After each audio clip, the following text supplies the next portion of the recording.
Hello everyone, good morning. मैं शरद यादव एक बार फिर से आप सभी का स्वागत है आपके अपने यूट्यूब चैनल ग्लैंस एकेडमी पर। दोस्तों, काफ़ी दिन से क्लासेस बंद थी क्योंकि इलेक्शन में ड्यूटी वगैरह थी और उसकी वजह से काफ़ी व्यस्तता थी। लेकिन फाइनली हमारे यहाँ इलेक्शन भी कंप्लीट हो गया, लोकसभा चुनाव का। और उसके बाद 1 से 2 दिन थोड़े और वर्किंग काम थे जो पेंडिंग थे, उसको कंप्लीट करने के बाद अब आज मंडे से आपकी रेगुलर क्लासेस सभी चलेंगी, जिसमें मैं ऑलरेडी मेंस की सीरीज चला रहा था, जो पूरी तरीके से प्रीलिम्स और मेंस की एक साथ कंबाइंड सीरीज है, जिसमें मैंने बहुत सारे स्टैंडर्ड बुक्स को मेंशन किया है।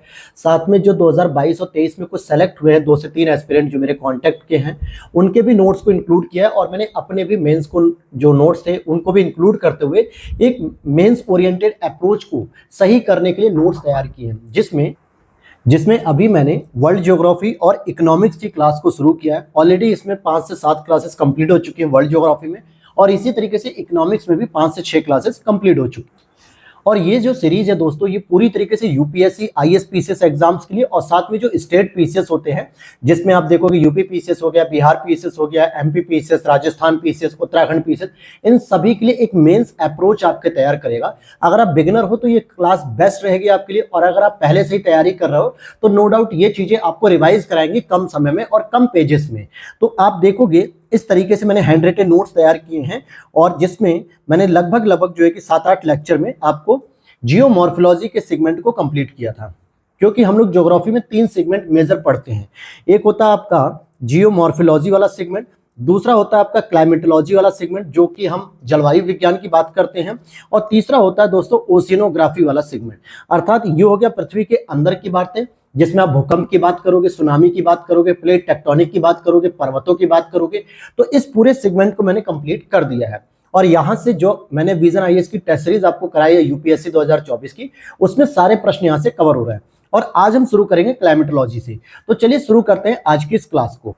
आगे बढ़ने से पहले एक छोटी सी रिक्वेस्ट रहेगी, चैनल पे पहली बार हो तो सब्सक्राइब कर लेना दोस्तों, और साथ में वीडियो के नीचे डिस्क्रिप्शन बॉक्स में टेलीग्राम चैनल का लिंक दिया है, जहां पर आप सब्सक्राइब कर लोगे तो वहां पे बहुत सारी अपडेट्स मिलती है, डिस्कशन ग्रुप भी मिलता है आपको, बहुत सारी पीडीएफ फ्री ऑफ कॉस्ट वहां पे मिलती रहती है। लेकिन अगर आप इस तरीके की पीडीएफ को परचेस करना चाहते हो, ये वर्ल्ड ज्योग्राफी की मेंस ओरिएंटेड, तो ये आपको पेड रहेगी पीडीएफ, और बहुत ही कम प्राइस में, जो कि आपके डिस्प्ले पे एक नंबर शो कर रहा है, आप इस पे मैसेज करेंगे व्हाट्सएप मैसेज पे, तो वहां से हमारी टीम आपसे कांटेक्ट कर लेगी, या फिर ये नंबर वीडियो के नीचे भी दिया गया है, तो वहां पर आप मैसेज कर लेंगे और बाकी सारे सब्जेक्ट्स की वहां पे लिस्ट आपको मिल जाएगी मेंस ओरिएंटेड, और सभी की क्लासेस मैं आपको कराऊंगा। तो चलिए शुरू करते हैं आज हम जलवायु विज्ञान। लास्ट क्लास में हम लोगों ने यहां तक कंप्लीट कर लिया था, और यहां से आज हमें शुरू करना है क्लाइमेटोलॉजी की शुरुआत। क्लाइमेट मतलब होता है जलवायु, और जलवायु के बारे में जो हम अध्ययन करते हैं उसी को हम क्लाइमेटोलॉजी कहते हैं। लेकिन यहां पर आपको समझना पड़ेगा कि आप 2 शब्द यूज करते हैं। एक शब्द होता है आपका मौसम, जिसको हम लोग इंग्लिश में कहते हैं वेदर, कि आज का मौसम कैसा है, आज बारिश होने की संभावना है कि नहीं, आज तापमान जो है कि 25 डिग्री से ऊपर हो सकता है, आज चक्रवात आ सकता है, ये मौसम हो गया। लेकिन अगर हम जलवायु की बात करते हैं तो जलवायु एक मतलब बड़े भूभाग को समर्पित रहती है, और एक लंबे समय की जो है कि पूरी प्रक्रिया को डिस्क्राइब करती है। आप ये नहीं कहते हो कि आज भारत की जलवायु अलग है, कल अलग हो जाएगी, बल्कि आप कहते हो कि आज भारत का मौसम कुछ अलग है, आज दिल्ली में तापमान बढ़ सकता है, आज तमिलनाडु में हल्की बारिश हो सकती है। ये सारी मौसम होते हैं। पहले आप DD1 यानी कि डीडी जो नेशनल न्यूज आती थी, तो शाम में जब आप न्यूज सुनते थे वहां पे 8 साढ़े 8 बजे, तो लास्ट में 5 मिनट में एक छोटी सी क्लिप दी जाती थी कि आज मौसम क्या क्या रहा पूरे भारत के जगह जगह क्षेत्रों में, और कल उसकी क्या संभावना होगी। तो यहां से आपने 2 बातें सीखी। पहली बात, जो स्टेटमेंट वाइज यूपीएससी प्रश्न बनाता है, पहली बात आपने यह सीखी कि जो मौसम होता है ये सामान्यतः वायुमंडल में जो अल्पकालिक परिवर्तन होता है, यानी कि कम समय में जो परिवर्तन होता है, इसी को हम मौसम कहते हैं। क्यों कह रहा हूं मैं ऐसा? क्योंकि अभी आप देखोगे कि गर्मी की ऋतु चल रही है, गर्मी में मौसम आपका गर्म रहता है, लगातार आप न्यूज़पेपर में पढ़ोगे कि आज टेम्परेचर इतना अधिक हो गया, आज इतना अधिक हो गया, जल्दी ही बारिश आने वाली है मई जून में। तो ये मौसम में छोटा छोटा परिवर्तन होता है, 2 दिन, 10 दिन, 1 महीने, 4 महीने, 6 महीने, ऐसे करके जो परिवर्तन होते हैं वायुमंडल में अल्पकालिक स्तर पे, इसे हम मौसम कहते हैं। ये जलवायु नहीं होती है। लेकिन अगर आप देखोगे कि इन्हीं की जो सामान्य विशेषता होती है, जब ये लंबे समय तक एक जैसी विशेषताओं को फॉलो करते हैं तो उसे हम जलवायु कहने लगते हैं। समझने का मतलब समझिएगा कि जैसे मान लेते हैं कि भारत में सामान्यतः जो नवंबर दिसंबर में ठंडी पड़ती है और फरवरी तक ठंड पड़ती है, फिर उसके बाद बंद हो जाती है ठंड पड़ना, बल्कि मार्च अप्रैल के बाद गर्मी शुरू होती है और जून जुलाई तक गर्मी पड़ती है, फिर उसके बाद अच्छे से बारिश वगैरह होने लगती है। तो ये एक भारत की क्लाइमेट है, भारत की जलवायु की स्थिति बता रहा है जो हजारों सालों से तो नहीं कहूंगा, लेकिन 100, 150, 200 सालों से एक ही पैटर्न को फॉलो कर रही है। इट मीन्स कि कॉमन फीचर, कॉमन कैरेक्टरिस्टिक्स जो होते हैं वो देखने को मिलते हैं, और इसका संबंध एक विस्तृत क्षेत्र से होता है, जबकि मौसम का संबंध क्या होता है, एक सीमित क्षेत्र से होता है। इसलिए जब भी आप मौसम का पूर्वानुमान सुनते हैं या मौसम का पूर्वानुमान जानने की कोशिश करते हैं, तो भारत के बारे में नहीं बात करता, बल्कि भारत के कुछ सीमित क्षेत्रों के बारे में बात करेगा। जैसे मान लीजिए लद्दाख की क्या स्थिति है, ग्लेशियर की क्या स्थिति रहेगी, नॉर्थ ईस्ट की क्या स्थिति होगी, यूपी की क्या स्थिति होगी। तो ये एक कंपैरिजन कर रहा है पूरे भारत के सापेक्ष कि भाई पर्टिकुलर क्षेत्र में क्या परिवर्तन देखने को मिलेगा। हो सकता है रात में मौसम बदल जाए, कल बदल जाए, परसों बदल जाए। तो ये पर्टिकुलर क्षेत्र की बात होती है, अर्थात मौसम एक सीमित क्षेत्र होता है, जबकि जब जलवायु की हम बात करेंगे तो विस्तृत क्षेत्र में बात करते हैं। और इसीलिए भारत की जलवायु को हम उष्ण कटिबंधीय जलवायु कहते हैं, उष्ण कटिबंधीय मौसम नहीं कहते, क्योंकि मौसम तो जो है कि भारत के छोटे छोटे राज्यों में, प्रांतों में, गांव में, छोटे छोटे जगहों में परिवर्तित हो रहा है, लेकिन जलवायु पूरे भारत की एक जैसी है। और कैसी जलवायु है? मानसूनी जलवायु है, लेकिन साथ में कैसी है? उष्ण कटिबंध। क्यों उष्ण कटिबंध है ये भी मैं अभी आपको डिफाइन करूंगा, लेकिन आगे मैं आपको बताऊं कि जो भी परिवर्तन होता है जलवायु या मौसम में, हम इसको दो कॉन्टेक्स्ट में देखते हैं। कैसे? दो कॉन्टेक्स्ट में। पहला कॉन्टेक्स्ट होता है कि जब हम स्थान के संदर्भ में स्टडी करते हैं, जैसे मान लेते हैं कि हम किन्हीं 2 या 3 क्षेत्रों में या 2 या 3 स्थानों में जो हम अध्ययन कर रहे होते हैं, तो हम उनके बीच जब कंपैरिजन करते हैं तो कोई एक चीज फिक्स करेंगे, और वो हम फिक्स कर देते हैं टाइम को।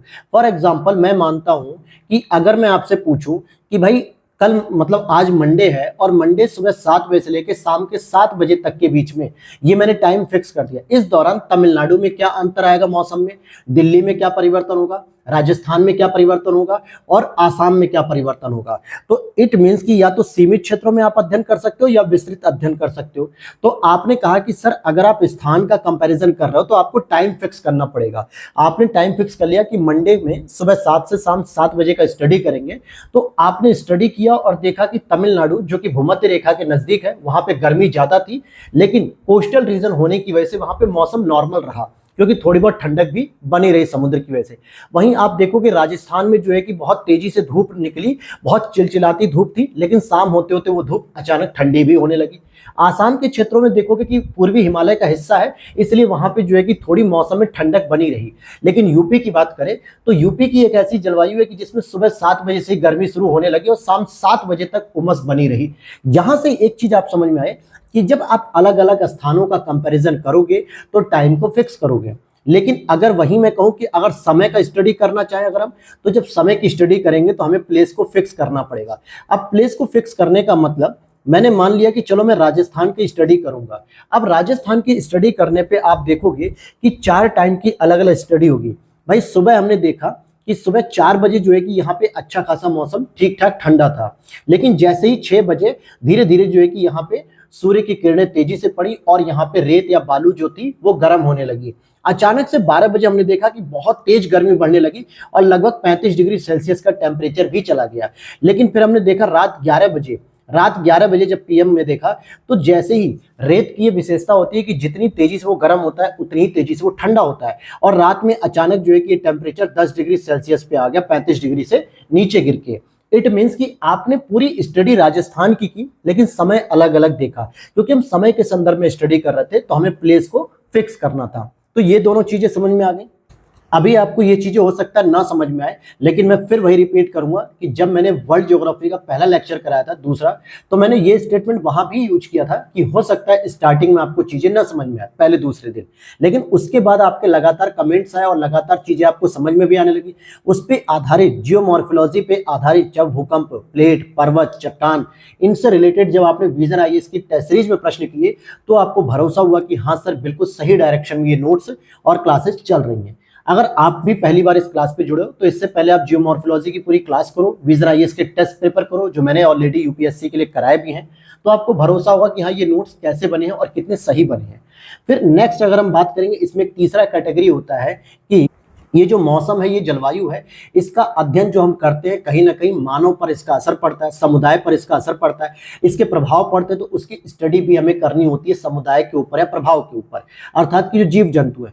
तो इसके बारे में हम वनस्पति जीव जंतुओं का जो स्टडी करते हैं, स्पेशली हम इसकी स्टडी एनवायरनमेंट में करते हैं। तो हम जब एनवायरनमेंट को नोट्स पढ़ेंगे मतलब कि मेंस के, तो हम वहां पे इन चीजों को रिवाइज करेंगे, क्योंकि ज्योग्राफी एनवायरनमेंट के बिना अधूरी है और एनवायरनमेंट ज्योग्राफी के बिना अधूरी है। एनवायरनमेंट कोई अलग से सब्जेक्ट नहीं है। आप यूपीएससी के सिलेबस में देखोगे तो एनवायरनमेंट के बारे में कोई अलग से लिखा नहीं है, बस जैविक घटकों की क्रियाओं के बारे में लिखा है। और जैविक घटक एक भौगोलिक परिस्थितियों से प्रभावित होते हैं, इसलिए हमने भूगोल के अंतर्गत ही इसे पढ़ा जाता है, लेकिन एक सेपरेट सब्जेक्ट करके। भूगोल फर्स्ट पेपर में होता है, एनवायरनमेंट थर्ड पेपर में होता है, जीएस थर्ड में। तो वहां स्टडी हम करेंगे। तो अब यहां से आप धीरे धीरे क्लाइमेट के बारे में सीखोगे। अब इसी पर प्रश्न आ जाता है कि अगर सर हम भारत की बात करें तो हम भारत की जलवायु को कैसे डिफाइन करेंगे। तो पहला ही प्रश्न आता है कि आपने क्या फिक्स कर दिया, हम प्लेस को फिक्स कर दिए। अब जैसे ही हमने देखा कि भाई प्लेस अगर फिक्स हो जाएगा तो कहां पे प्लेस फिक्स हो रहा है, तो आप देखोगे कि प्लेस यहां पर फिक्स हो रहा है। इट मींस कि हम टाइम की स्टडी करेंगे।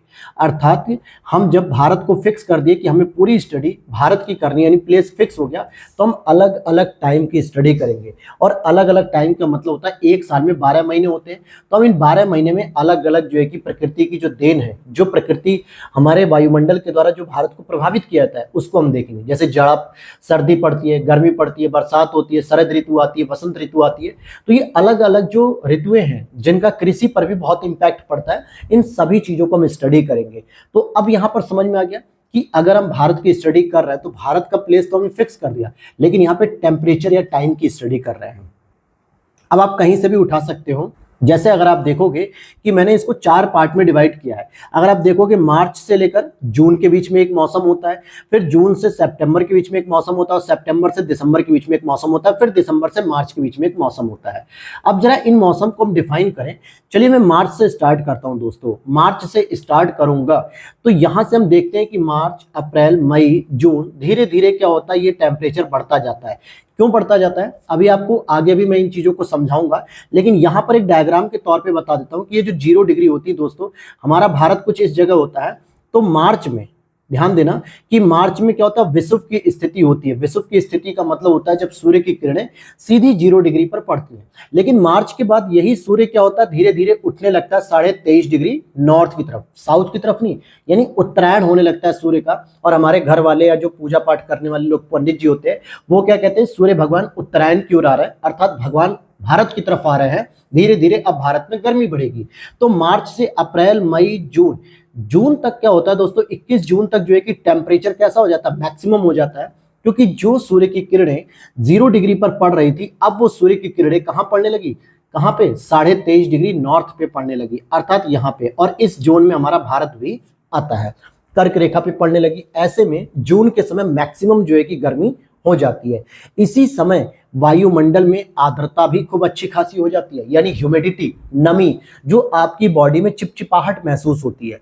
चिपचिपाहट का मतलब होता है कि आपकी बॉडी से पसीना रिलीज हो रहा है, और वो पसीना धूप की किरणों से उड़ के कहाँ जा रहा है, वायुमंडल में जा रहा है। तो पूरे ह्यूमन बॉडी, प्लांट वगैरह, जानवर जितने भी हैं, साथ में जो एटमॉस्फेरिक प्रेशर बनता है, इन सभी का जो ह्यूमिडिटी है वो कहाँ पहुंचा, वायुमंडल में पहुंचा। इसलिए जो चिपचिपापन होता है, तो ये महसूस होता है कि यार अब बारिश होनी चाहिए, अब बारिश होनी चाहिए। 4 बजे शाम में देखोगे, मई की कड़कड़ाती धूप के बाद शाम में 4 बजे आप देखोगे लास्ट मई के आसपास, आपको लगेगा कि यार आज बहुत उमस पैदा हो रही है, आज भगवान जो है कि बरसेगा जरूर।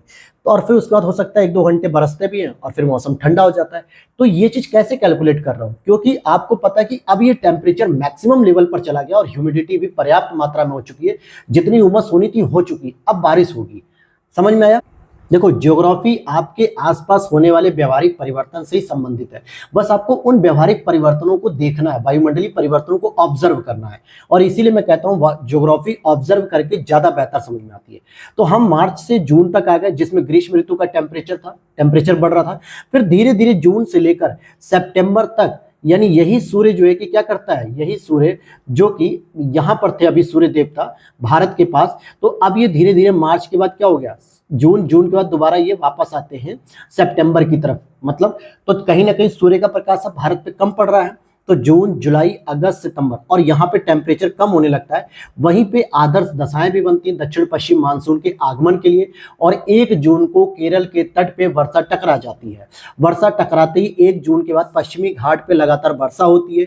उसकी एक शाखा बंगाल की खाड़ी से होकर आती है और नॉर्थ ईस्ट के क्षेत्रों में वर्षा कराते हुए कोलकाता से प्रवेश करके बिहार, यूपी होते हुए दिल्ली तक जाती है। इन सभी चीजों को मैं आगे क्लाइमेटोलॉजी में ही वर्षा में पढ़ाऊंगा, लेकिन अभी एक इमेजिनेशन आपकी क्रिएट कर रहा हूं कि कैसे आप भारत का एक ऑब्जर्वेशन करते हो कि ज्योग्राफी में जब आप भारत की वैल्यू को ऑब्जर्व करते हो तो आपको रटना नहीं पड़ेगा कोई चीज, कॉन्सेप्ट से ही आप उसके उत्तर निकाल लोगे।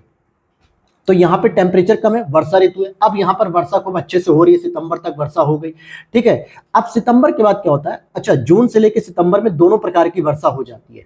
एक तो मानसून आगमन की और एक मानसून रिटर्न की, जिसको हम लोग रिट्रीट ऑफ द मानसून कहते हैं। अर्थात जब वर्षा का मानसून वापस जाता है, जो तमिलनाडु के तट पे, आंध्र प्रदेश के तट पे, ओडिशा के तट पे बारिश कराता है, ये रिटर्निंग वाला होता है। ये सारे मानसून इसमें कंप्लीट हो गए। अब सितंबर के बाद क्या हुआ कि भाई अक्टूबर आने लगा, धीरे धीरे जो है कि मौसम में गिरावट आने लगी। क्यों ऐसा हो गया, क्योंकि जो 0 डिग्री तक जब विषुव की स्थिति में सितंबर तक जो है कि सूर्य देवता यहां पहुंच गए, लेकिन अब सितंबर से दिसंबर की ओर वो क्या कर रहे हैं, धीरे धीरे दक्षिणायन हो रहा है। सूर्य भगवान का दक्षिणायन हो रहा होता है, अर्थात कि वो 23.5 डिग्री साउथ की ओर जाने लगते हैं, अफ्रीका कॉन्टिनेंट की तरफ, ऑस्ट्रेलिया कॉन्टिनेंट की तरफ। भारत से वो बाहर निकल चुके होते हैं, तो ऐसे में टेम्परेचर गिरने लगता है। हमें सूर्य की किरणें बहुत कम प्राप्त होती हैं, बहुत ही कम, कहने का मतलब सुबह 9-10 बजे तक कोहरा बना रहता है, सूर्य दिखते ही नहीं है। कई बार ऐसा होता है कि पूरे दिन भर बादल बने रहते हैं, ओस रहती है, कोहरा रहता है और हमें सूर्य दिखता ही नहीं, विजिबिलिटी बहुत जीरो हो जाती है। ऐसे में कोल्ड होना शुरू हो जाता है, अर्थात शीत ऋतु प्रारंभ हो जाती है। और दिसंबर जनवरी में तो पीक पर चली जाती है। 14 जनवरी को जब हम खिचड़ी का फेस्टिवल सेलिब्रेट करते हैं या बिहू का त्यौहार सेलिब्रेट करते हैं, तो उस दौरान आप लोहड़ी वगैरह पे देखोगे, जो लोहड़ी होती है पंजाब में, उस दौरान आप देखोगे ठंड बहुत तेज पड़ती है, बहुत अच्छी पड़ती है। और दिसंबर तक जो है कि टेम्परेचर गिरता रहता है, लेकिन धीरे धीरे फिर यही सूर्य भगवान क्या करते हैं, दिसंबर से फिर ये वापस ऊपर की ओर आने लगते हैं, विषुव की ओर। क्योंकि पूरा जो सूर्य की गति होती है, असल में सूर्य तो अपनी जगह स्थिर होता है, पृथ्वी गति करती है, लेकिन समझने के लिए हमें समझना होता है कि कर्क रेखा से यानी 23.5 डिग्री नॉर्थ से लेकर साउथ के बीच में ही सूर्य गति करता रहता है। किसके बीच में गति करते हैं, सूर्य 23.5 डिग्री नॉर्थ से लेकर साउथ में, यानी कर्क से मकर रेखा के बीच में गति करते रहते हैं।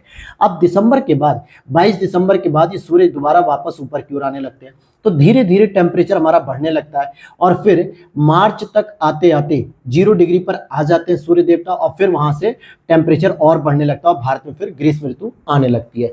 तो ये हमने देखा कि पूरा हमने टाइम के आधार पे एक ऑब्जर्वेशन कर लिया कि भारत की स्थिति में कब ठंडी पड़ती है, कब गर्मी पड़ती है, कब बरसात होती है और कब जो है कि शरद ऋतु वगैरह पड़ती है। तो ये चीजें आप कहोगे सर ये तो हमें पहले से ही पता है, तो ये आपके व्यवहारिक अध्ययन तो पता होते हैं, लेकिन जब स्टेटमेंट वाइज प्रश्न बनता है, उसके पीछे का रीजन पूछा जाता है, उसके पीछे का कॉन्सेप्ट पूछा जाता है, तो आप यहां से तैयार कर पाते हैं इस कॉन्सेप्ट को।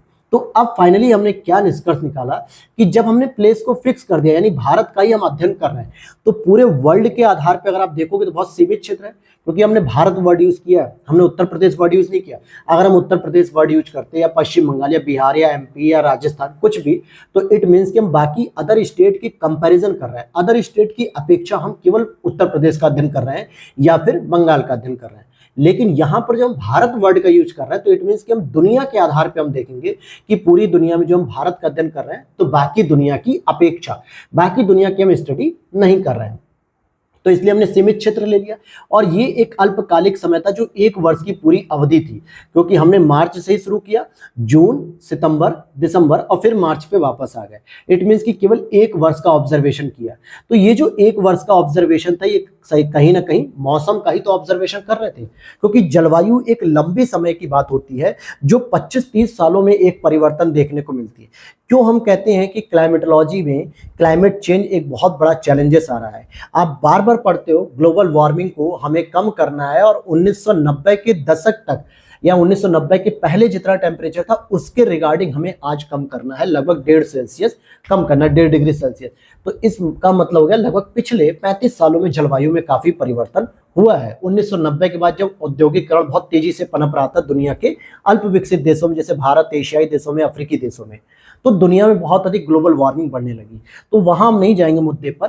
तो सेम उसी तरीके से कहा जा रहा है कि जब प्लेस फिक्स है और 1 वर्ष की बात हुई, तो यहां से एक स्टडी निकल के आई कि जो भारत की जलवायु है वो उष्ण कटिबंधीय है और अधिकांश वर्षा हमें जून से सितंबर के बीच में देखने को मिलती है। भाई, जून से सितंबर के बीच में वर्षा केवल भारत में हो रही है या और भी देशों में हो रही है या पूरी दुनिया में हो रही है? तो हम कहेंगे पूरे विश्व में तो नहीं होती है, क्योंकि कई बार ऐसी भी जगह देखने को मिलेगी आपको यूरोप वगैरह में, यूरोपीय देश में, जैसे इंग्लैंड हो गया, जर्मनी हो गया, फ्रांस हो गया, पुर्तगाल हो गया, यहां पर आपको दिसंबर से मार्च के बीच में बारिश देखने को मिलती है, ठंड में बारिश देखने को मिलती है। इसका प्रमाण कैसे होगा आगे मैं प्रमाणित भी करूंगा, लेकिन आप जितनी भी हॉलीवुड वगैरह की वेब सीरीज या मूवीज देखते हो तो उसमें देखोगे लोग ठंडियों में जैकेट वगैरह पहने हुए लेकिन फिर भी एक छाता लेकर चलते हैं, रेनकोट वगैरह, क्योंकि उन्हें पता होता है कि किसी भी समय बारिश हो सकती है। भारत मतलब इंग्लैंड में, जर्मनी में, फ्रांस में, पोलैंड में किसी भी समय बारिश हो सकती है, इसलिए वो एक रेनकोट और एक अपने साथ अम्ब्रेला लेकर चलते हैं, चाहे वो ठंडी का मौसम हो। तो यहाँ पे ठंडियों में बारिश होती है। भारत में सामान्यतः जो है कि कब बारिश होती है, गर्मी के समय बारिश होती है, यानी जून से सितंबर। और ऐसे में भारत की जलवायु कैसी हो गई, मानसूनी जलवायु हो गई। मानसूनी जलवायु का जो विस्तार होता है दोस्तों, विश्व में 0 डिग्री से लेकर सामान्यतः 30 डिग्री के मध्य होता है। और हमारे भारत का जो विस्तार होता है वो कहाँ से होता है, 8 डिग्री से शुरू होता है और लगभग 37 डिग्री तक जाता है अक्षांशीय विस्तार। यानी जो ऊपर जो जम्मू कश्मीर लद्दाख वाला जो पार्ट है वो 37 डिग्री अक्षांश है, उसके बाद चाइना शुरू हो जाता है ना। लेकिन अगर हम नीचे की बात करें, तमिलनाडु के आसपास 8 डिग्री शुरू होता है, बाकी ग्रेट निकोबार की बात करोगे तो 6 डिग्री से शुरू हो जाता है। इसका मतलब है कि कहीं ना कहीं भारत की मैक्सिमम जो जलवायु है वो इसी क्षेत्र में आ जाती है, 30 तक आ जाती है, 30-32 तक मैक्सिमम जलवायु। इसलिए भारत की जलवायु कैसी होगी, मानसूनी जलवायु कही जाती है। तो ये एक प्रमाण था, ये एक तरीका था जो मैंने आपको तरीके से बताया। अब हम चलते हैं सबसे इंपॉर्टेंट चीज पे। तो अब यहां तक तो आपको एक चीज समझ में आ गई दोस्तों कि वायुमंडल के अंतर्गत यानी कि क्या पढ़ना है आपको, मौसम पढ़ना है या पहले जलवायु पढ़नी है? तो आपको पहले पढ़नी है मौसम। मौसम के बारे में सारी जानकारी लेनी है, क्योंकि मौसम जो है कि प्रत्येक वर्ष जो है कि 3 महीने, 4 महीने, 2 महीने पे परिवर्तित होता रहता है। और जब वो इसी पैटर्न को लगभग कम से कम 30 से 35 साल फॉलो करता है, 25 से 30 साल फॉलो करता है, तो हम कहते हैं वो पर्टिकुलर क्षेत्र की जलवायु कुछ इस तरीके की है। समझ में आ गई बात ये? तो अब यहाँ पर सबसे पहले हमें फोकस करना पड़ेगा मौसम पर, जिसमें कि आप देखोगे मौसम की जो सबसे इंपॉर्टेंट घटक है, मौसम जिससे प्रभावित होता है, पहला तापमान से। अभी मैंने आपको दिखाया कि तापमान के आधार पर ही मौसम में 4 परिवर्तन देखने को मिले। तापमान बहुत अधिक था, टेम्परेचर बढ़ने से हमें गर्मी महसूस हुई, टेम्परेचर धीरे धीरे कम हुआ तो हमें बारिश महसूस हुई, टेम्परेचर और कम हो गया तो हमें जाड़ा महसूस हुआ, सर्दी महसूस हुई। इसका मतलब हुआ कि टेम्परेचर एक सबसे इंपॉर्टेंट घटक होता है। लेकिन वहीं दूसरा इंपॉर्टेंट घटक होता है जो मौसम को प्रभावित करता है, वो होती है ह्यूमिडिटी। जितनी अधिक ह्यूमिडिटी होगी उतनी ही अधिक वर्षा भी होगी। ध्यान समझना कि ह्यूमिडिटी कब सबसे अधिक होती है, जब गर्मी का मौसम धीरे धीरे खत्म हो रहा होता है, उस समय ह्यूमिडिटी बहुत अधिक होती है। आपके पास देखोगे नमी बहुत होती है, आपके एटमॉस्फेयर में चिपचिपापन यानी कि जलवाष्प की मात्रा अधिक होती है। और उसी समय जब कुछ पवनें या जब कुछ सूखी हवा उन नमी वाले क्षेत्रों से होकर गुजरती है या आर्द्र वाली हवाओं होकर गुजरती हैं, तो वो फिर बारिश का काम करती है, यानी कि वर्षा ऋतु भी प्रभावित होती है किससे, आर्द्रता से। वहीं सबसे इंपॉर्टेंट इसमें आ जाता है वायुमंडलीय दाब यानी एटमॉस्फेरिक प्रेशर, अर्थात वायु का आरोहण होगा या वायु का अवरोहण होगा। इट मीन्स कि वायु नीचे उतरेगी या वायु ऊपर जाएगी। ये दोनों चीजें कंडीशन मैटर करेगी वर्षा के लिए। बारिश तभी होगी जब वायु का आरोहण होगा, अर्थात वायु जब ऊपर होगी। और ऊपर कब जाएगी कब नहीं जाएगी, ये सारी कंडीशन जो है कि वायुमंडलीय जो दाब होता है, एटमॉस्फेरिक प्रेशर, इससे प्रभावित होता है। तो यहाँ पर 3 चीजें आपने समझी कि मौसम को परिवर्तित या मौसम को प्रभावित करने वाले, एक तो टेम्परेचर को हमें पढ़ना है, आर्द्रता को पढ़ना है और वायुमंडलीय दाब को पढ़ना है। अब इन्हीं 3 चीजों को आप अपने दिमाग में रख के चलना, क्योंकि आगे मैं जो भी चीजें डिस्कस करूंगा, सबसे पहले मैं टेम्परेचर के बारे में पूरा डिस्कस करूंगा डिटेल से, हर एक जोन पर डिस्कस करूंगा, चाहे वो किसी भी देश का कोना हो या फिर किसी विदेश का कोना हो, तो इस पे डिस्कस करेंगे। फिर आगे चल के हम ह्यूमिडिटी पे बात करेंगे, रिलेटिव ह्यूमिडिटी क्या होती है, सापेक्षिक ह्यूमिडिटी यानी कि स्पेसिफिक ह्यूमिडिटी क्या होती है, एब्सोल्यूट ह्यूमिडिटी क्या होती है, जिससे रेन पर क्या असर पड़ता है, कितनी जो है कि बारिश होगी, कितनी। फिर आगे चल के हम एटमॉस्फेरिक प्रेशर पढ़ेंगे, जिसकी वजह से आप कॉरिलेस बल की बात करोगे, भूविक्षेपी पवनों की बात करोगे, प्रेशर ग्रेडियंट फोर्स की बात करोगे, फिर उसी में जेट स्ट्रीम की बात करोगे। ये सारी चीजें, चक्रवात वगैरह, ये सारी वायुमंडलीय दाब में आता है। तो ये तीन महत्वपूर्ण घटक आपको दिमाग में रखना है पूरी क्लाइमेटोलॉजी पढ़ते समय। पूरी क्लाइमेटोलॉजी में इसको आप स्टडी करोगे। आपको एक बेसिक फंडा पता होना चाहिए, साइंस का जो रूल है कि प्रेशर की जो वैल्यू होती है वो फोर्स अपॉन एक्सेलरेशन, अर्थात कि कहने का मतलब हो गया कि अब यहां पर आपको आगे समझना है कि ये ध्यान देना कि जैसे जैसे टेम्परेचर बढ़ेगा, अब देखो कुछ चीजें आपको इमेजिन करनी पड़ेगी। अब जैसे अगर मैं यही क्लास आपको डिजिटल बोर्ड पे समझाता तो शायद मैं अपने फेस इंप्रेशन से या जो है कि बॉडी लैंग्वेज से आपको चीजें और आसान करने की कोशिश करता, लेकिन फिर भी मैं इस पीडीएफ के माध्यम से भी चीजें आपको बिल्कुल आसान करने की कोशिश करूंगा और आप अपने आसपास के सिनेरियो के आधार पे कंपैरिजन कर पाओगे, उस चीज से कोरिलेट कर पाओगे कि हाँ सर ज्योग्राफी में ऐसी ही चीजें हम महसूस करते हैं, ऐसी चीजें हम देखते हैं और इस कॉन्सेप्ट को आपने बता दिया। तो समझो, जब टेम्परेचर किसी भी चीज का गर्म होता है, यानी कि जब हमारे वायुमंडल में वायु होती है कि नहीं होती है? बिल्कुल होती है। नाइट्रोजन है, ऑक्सीजन है, कार्बन डाइऑक्साइड है, आर्गन है, हीलियम है, बहुत सारी जिनॉन वगैरह नोबल गैसेस हैं। इट मीन्स कि गैसेस क्या होती है? असल में वायु होती है। अब यहाँ पे जैसे जैसे पृथ्वी का तापमान बढ़ेगा, अब पृथ्वी का तापमान कब बढ़ेगा? जब सूर्य की किरणें ज्यादा पड़ती हैं। सूर्य की किरणें कहां से कहां पड़ेंगी? 23.5 डिग्री साउथ से लेके 23.5 डिग्री नॉर्थ तक सबसे ज्यादा पड़ती है, अर्थात कर्क रेखा से लेके मकर रेखा के बीच में जितने भी देश हैं और उन देशों पे रहने वाले लोग तापमान को ज्यादा महसूस करेंगे और उस क्षेत्र में जो भी वायु होगी वो क्या होगी? तापमान बढ़ने से वायु गर्म होने लगती है। भाई तापमान जैसे जैसे बनेगा, जैसे जैसे बढ़ेगा वायु गर्म होती जाएगी और जब कोई भी चीज गर्म होती है तो सामान्यतः क्या होती है? ऊपर की ओर उड़ती है। मैं अगर कहूं कि पानी आपके लिक्विड फॉर्म में है, पानी को आप गर्म करते हो तो गैस के रूप में बदलता है, भाप के रूप में बदलता है, यानी स्टीम के रूप में। और वो स्टीम क्या होती है? भाप क्या होती है? ऊपर की ओर जाती है। कभी आपने देखा भाप नीचे जाती है क्या? नहीं। आप नीचे से अगर आग लगा रहे हो, पानी गर्म हो रहा है, पानी उबलने लगा 100 डिग्री सेंटीग्रेड पे, फिर वो पानी धीरे धीरे उड़ता चला जाता है, भाप के रूप में उड़ जा रहा है, यानी गैस के रूप में।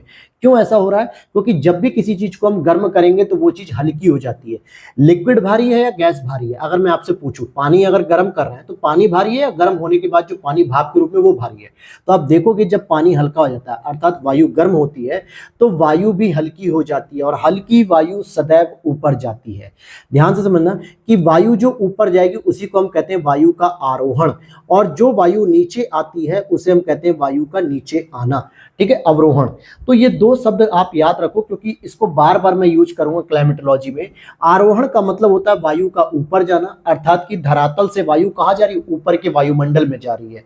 धरातल पे आप खड़े हो, आपके आसपास का क्षेत्र जो गर्म है, जो गर्म वायु की वजह से जब टेम्परेचर अधिक बढ़ेगा तो धीरे धीरे वायु को ऊपर चली जाएगी गर्म होके, तो नीचे क्या बचेगा? क्या निर्वात हो जाएगा, या नीचे फिर ठंडी वायु आ जाएगी, या नीचे फिर एटमॉस्फेरिक प्रेशर बढ़ जाएगा? ये सारी चीजें अभी मैं आगे धीरे धीरे डिस्कस करूंगा। एक एक स्टेप बाय स्टेप जब हम आगे बढ़ेंगे तब आप क्लाइमेटोलॉजी समझोगे, क्योंकि सबसे ज्यादा मेंस में भी और प्रीलिम्स में भी यूपीएससी के क्लाइमेटोलॉजी से ही प्रश्न आते हैं, और चाहे स्टेट पीसीएस में भी आप मेंस से देखोगे प्रश्न या प्रीलिम्स में तो क्लाइमेटोलॉजी से आते हैं। इसलिए इसको बहुत अच्छे से समझना है, जैसे हमने मॉर्फोलॉजी को कंप्लीट किया।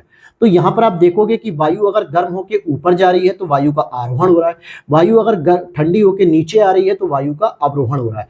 अर्थात जब वायु नीचे आ रही है तो क्या वो गर्म होगी? हम कहेंगे नहीं सर, वायु ठंडी होगी, और ठंडी वायु क्या होती है? भारी होती है, इस वजह से वो नीचे आती है। और गर्म वायु क्या होती है? हल्की होती है, इस वजह से वो ऊपर जाती है। अब समझना एक चीज को, जैसे जैसे वायु आपकी ऊपर जाएगी गर्म होके, वैसे वैसे वायु के आयतन में भी वृद्धि होगी। कैसे? मान लेते हैं, मैं एक एग्जांपल के तौर पे बताता हूं कि आप स्थल खंड पे यहाँ पे हो, ठीक है, यहाँ ये जो है कि आपका स्थल खंड है जहां पे आप रह रहे हो, अपने घर और के आसपास देख लो। यहाँ पे अचानक से एक वायु जो है कि गर्म हो रही है, ठीक है, इस वायु का टेम्परेचर क्या हो रहा है? बढ़ता जा रहा है। जब ये वायु का टेम्परेचर और अधिक हो गया तो ये ऊपर खुले आसमान में जाएगी तो इनके बीच जो अणु होंगे, जो बॉन्ड्स होंगे वो अलग अलग हो जाएंगे, दूर हो जाएंगे, जिसकी वजह से इनका आयतन क्या होगा? प्रसार हो जाएगा, आयतन में और वृद्धि हो जाएगी। तो कहने का मतलब हुआ कि जैसे जैसे वायु हल्की होगी गर्म होने पर, वैसे वैसे वायु ऊपर जाने पर क्या होगा? इसके आयतन में वृद्धि होगी। ये सारे वो छोटे छोटे कॉन्सेप्ट जो मैं आपको पहले बताना चाह रहा हूं, क्योंकि यही सारी चीजें आपकी पूछी जाएगी अभी एग्जाम्स में भी, और साथ में यही कॉन्सेप्ट मैं लगातार आपको यूज करूंगा। तो यहां पर आपने दो चीजें समझ ली कि वायु गर्म होकर ऊपर जाती है तो उसे हम कहते हैं आरोहण, और ऐसी वायु सामान्यतः हल्की होती है जिसके आयतन में वृद्धि होती है। लेकिन जब वायु ठंडी होकर नीचे आती है तो उसे हम अवरोहण कहते हैं, और ऐसे में आयतन में क्या होगी? कमी होगी, यानी आयतन सिकुड़ता जाएगा। ऐसे में क्या होगा? आयतन में कमी आएगी। अब यहाँ पर एक और बॉक्स दिया हुआ है, इसको भी जरा समझ लो। फिर उसके बाद हम लोग मौसम को प्रभावित करने वाला सबसे पहला इंपॉर्टेंट जो फैक्टर है तापमान, उसको हम स्टडी करना शुरू कर देंगे। लेकिन टेम्परेचर का प्रभाव सामान्यतः वायुमंडल में दिखता है, वायु पर दिखेगा। तो वायु के कौन कौन से टर्म्स ऐसे होंगे जो आपको पता होने चाहिए कि गर्म होने पे वायु कहाँ जा रही है तो उसको क्या कहते हैं, आरोहण। गर्म ठंडी होने पे वायु कहाँ जा रही है तो उसे हम कहते हैं अवरोहण। ये सारी चीजें, तो इस पूरे स्ट्रक्चर को भी हमें आपको समझना है। अब यहाँ पर मैंने आपके सामने एक ग्लोब को रखा है। ग्लोब को आपको समझना है क्योंकि ये जो कंडीशन मैं आपको बताने जा रहा हूँ, ये पूरे बॉक्स की, ये किसी एक जगह पर आपको स्टेबल होकर सोचना पड़ेगा, किसी एक जगह पर अपनी स्थिति को लोकेट करना होगा। उसके बाद हम दूसरी स्थिति पर जाकर देखते हैं तो वहाँ पे परिवर्तन देखने को मिलता है। पहले एक बेसिक पॉइंट आपको मैं बताना चाहूँगा। जैसे वो एक बेसिक पॉइंट ये है कि 0 डिग्री पर हमेशा क्या होता है, ये चीज़ ध्यान रखना, क्योंकि ये चीज़ मैं आगे डिस्कस भी कर दूंगा आपसे। अगर आपको नहीं समझ में आएगा तो मैं आगे डिस्कस भी करूंगा। 0 डिग्री पे ऑलवेज दोस्तों लो प्रेशर होता है। लो प्रेशर क्यों होता है, इसके पीछे का फैक्टर समझ लीजिए। भाई यहाँ पर आप देखोगे, मैंने बताया कि विषुव के दौरान यानी मार्च और सितंबर के बीच में अक्सर जो है कि यहाँ टेम्परेचर अधिक होता है, और टेम्परेचर अधिक होने से यहाँ पे वायु कैसी रहेगी, हल्की रहती है, हल्की ऊपर होके चली जाती है तो लो प्रेशर। उसके जस्ट अगला वाला जो आपको देखने को मिलेगा 30 डिग्री, ये 23.5 डिग्री नहीं, मैं 30 डिग्री की बात कर रहा हूँ, तो यहां पर आपको देखने को मिलेगा हाई प्रेशर। फिर उसके बाद आपका आएगा 60 डिग्री। 60 डिग्री पे आपको देखने को मिलेगा लो प्रेशर। फिर 90 डिग्री आएगा, 90 डिग्री पे देखने को मिलेगा हाई प्रेशर। अर्थात एक बार लो प्रेशर देखने को मिलेगा, फिर हाई प्रेशर, फिर लो प्रेशर, फिर हाई प्रेशर।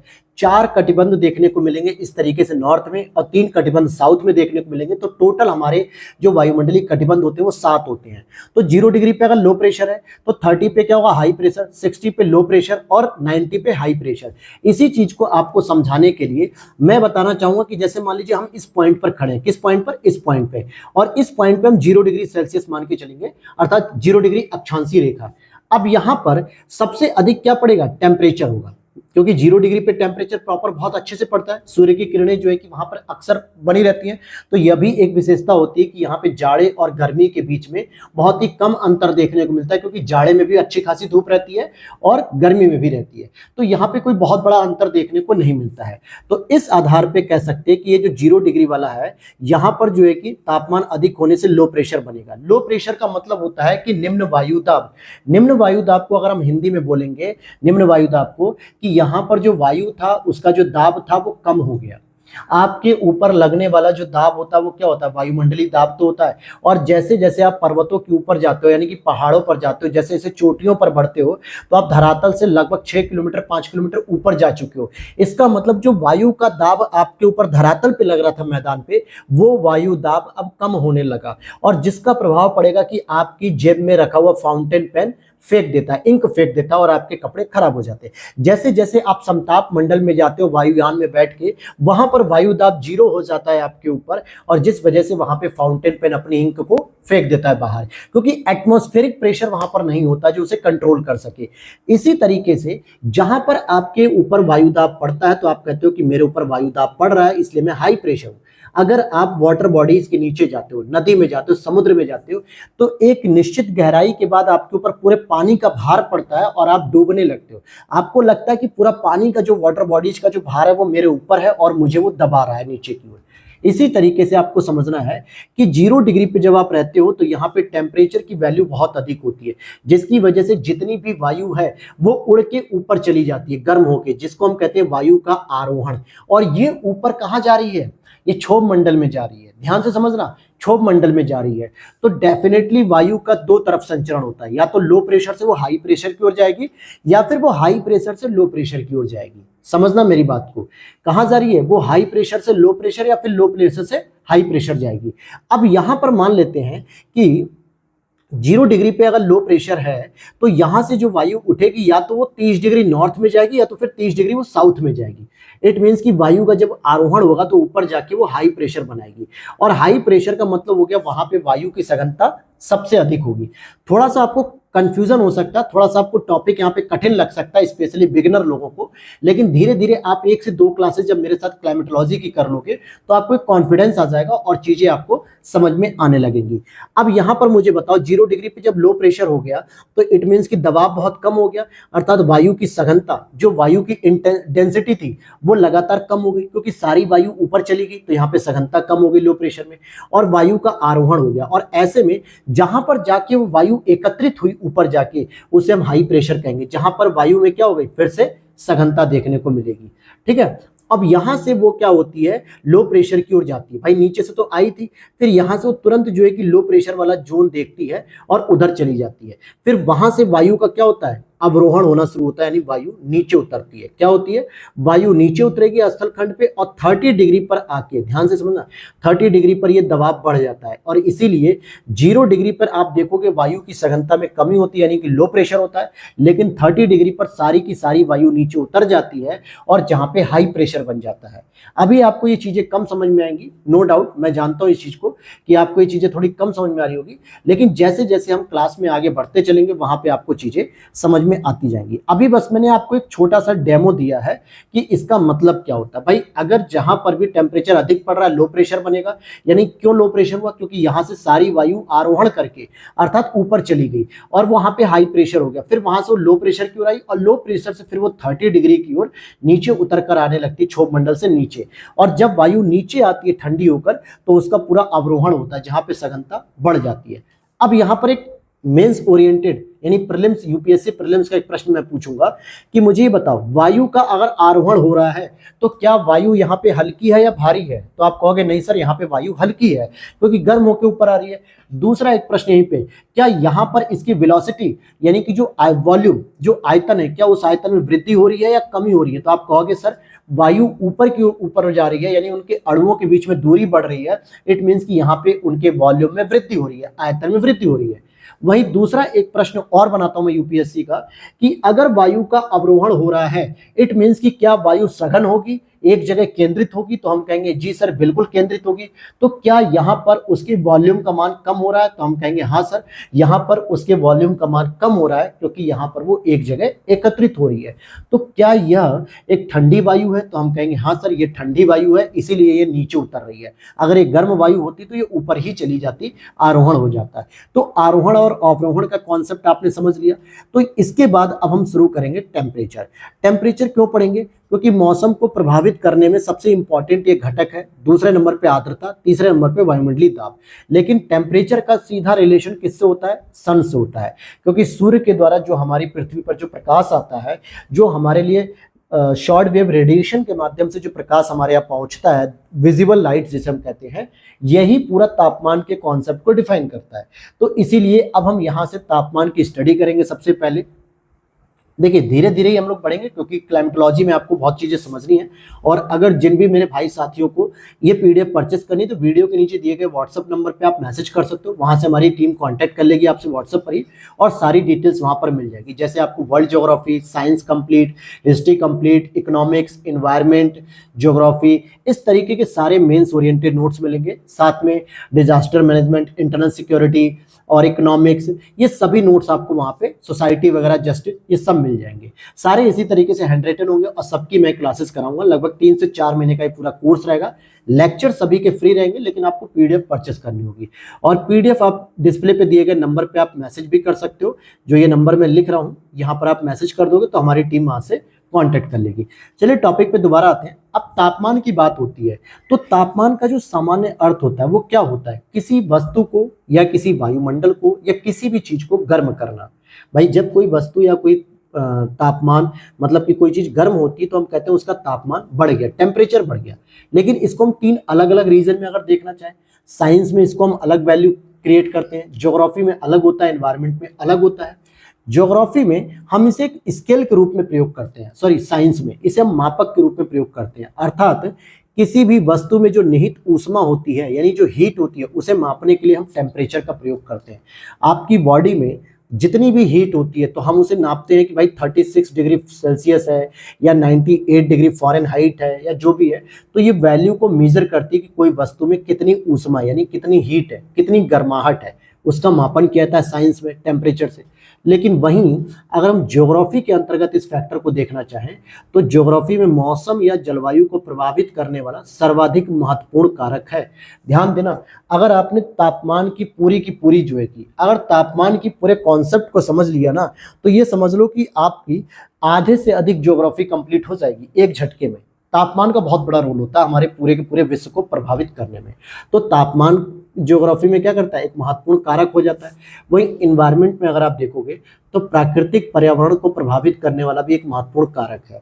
मैं अगर आपसे पूछूं कि क्यों जो है कि आप उत्तर भारत में रहते हो और जैसे ही आप जब दक्षिण भारत में या पहाड़ी क्षेत्रों में घूमने जाते हो तो आप क्यों हिल स्टेशन को चूज करते हो, क्यों आप कोस्टल रीजन को चूज करते हो घूमने के लिए, अपने ही डिस्ट्रिक्ट या अपने स्टेट में क्यों नहीं घूमते हो?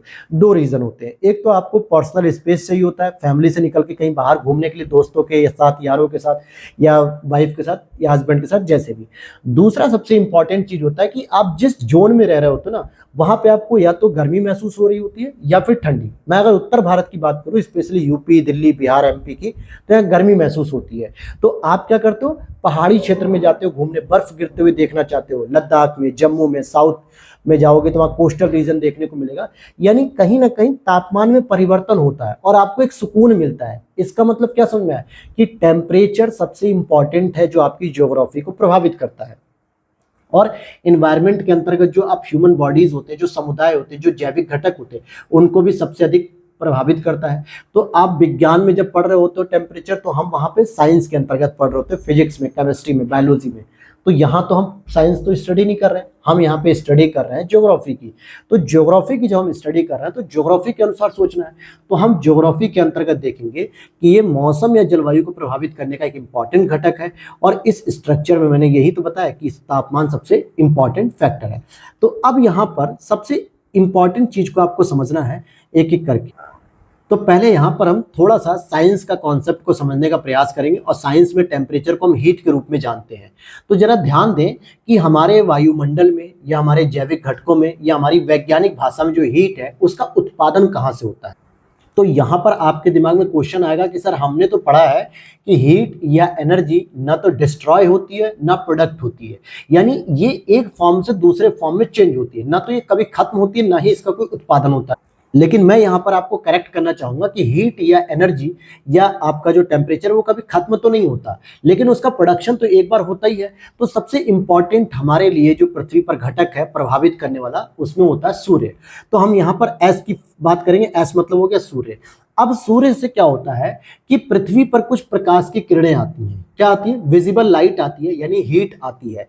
मान लेते हैं कि 100 यूनिट जो है कि पृथ्वी पर प्रभाव आता है। ध्यान देना, पहले तो एक चीज और समझ लो कि जो सोलर एनर्जी है, जिसको हम सौर ऊर्जा कहते हैं, जो सूर्य से आने वाली किरणें हैं, इसको हम साइंस में कहते हैं विकिरण के रूप में, रेडिएशन के रूप में, जिसमें हम अल्फा, बीटा, गामा या विजिबल रेंज जो है कि इलेक्ट्रोमैग्नेटिक वेव, इस तरीके से हम इसे विकिरण के रूप में पढ़ते हैं, यानी रेडिएशन एनर्जी के रूप में।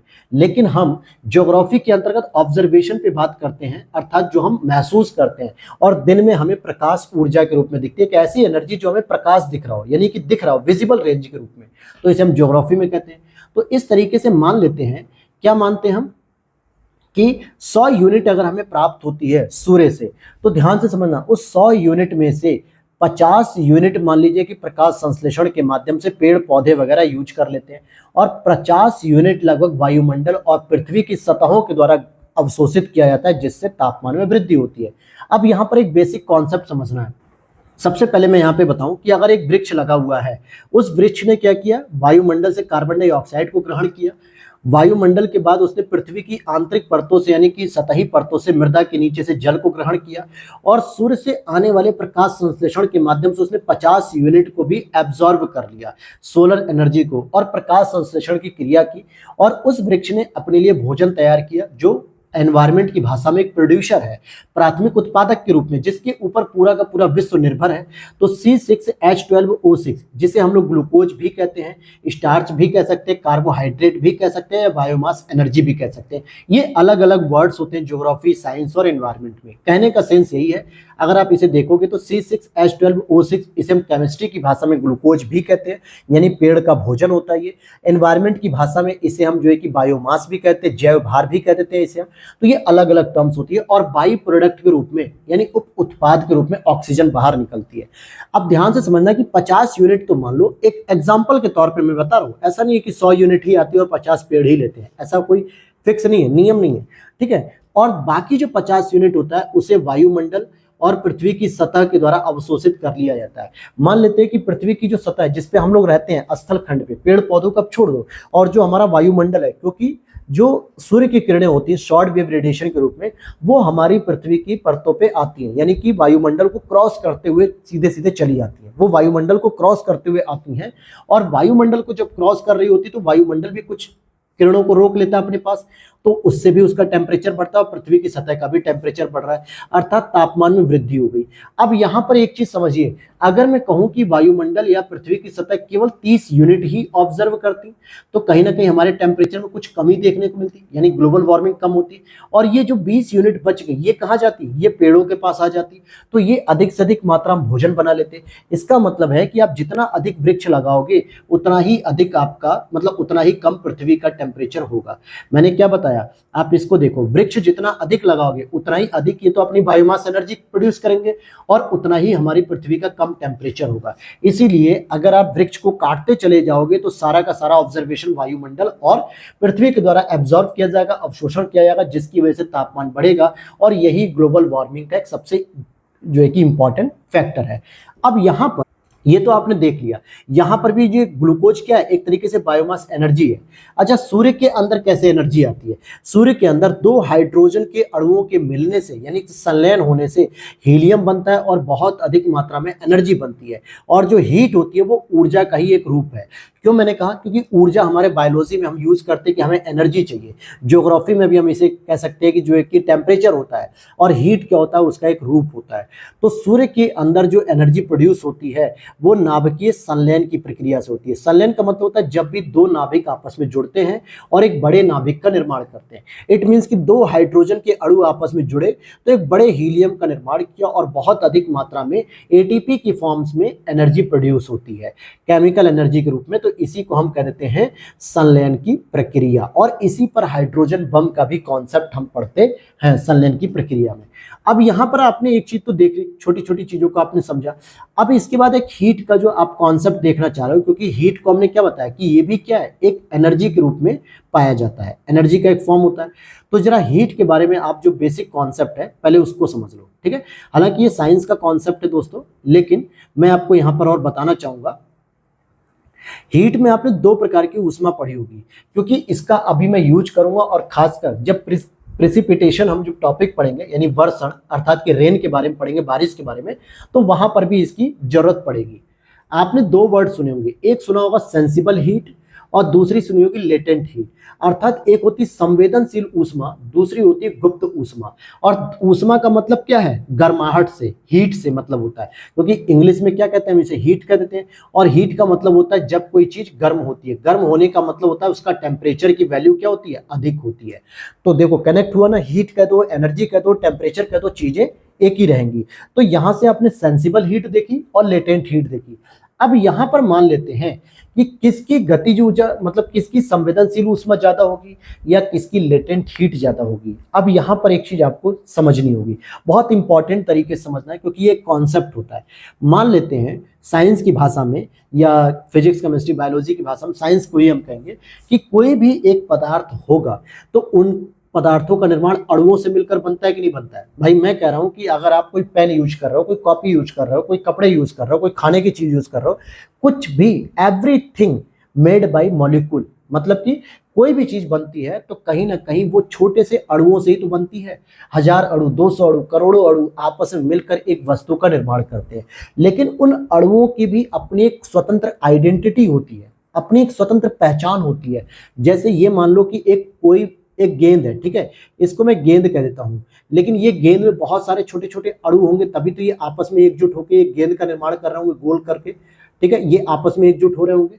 तो इसका मतलब हो गया कि किसी भी अणुओं की जो गतिज ऊर्जा होती है उसका संबंध संवेदनशील ऊष्मा से होता है। गतिज का मतलब होता है जब वो गति करती है, और गति किसमें होती है ये आपको पता होना चाहिए।